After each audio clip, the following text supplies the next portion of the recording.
जिद नहीं, कमजोरी। और ये कमजोरी क्या है?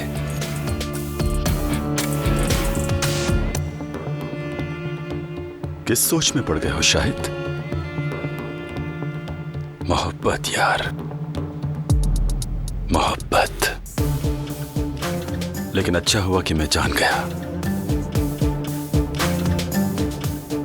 मोहब्बत इंसान को अंधा कर देती है। तुम्हें भी ऐसा लगता है? मुझे नहीं मालूम भाई। इश्क में पड़ने का कभी सोचना भी नहीं, कभी नहीं। बारान को हराने का सबसे बड़ा हथियार यही है, उसकी दिलान से मोहब्बत।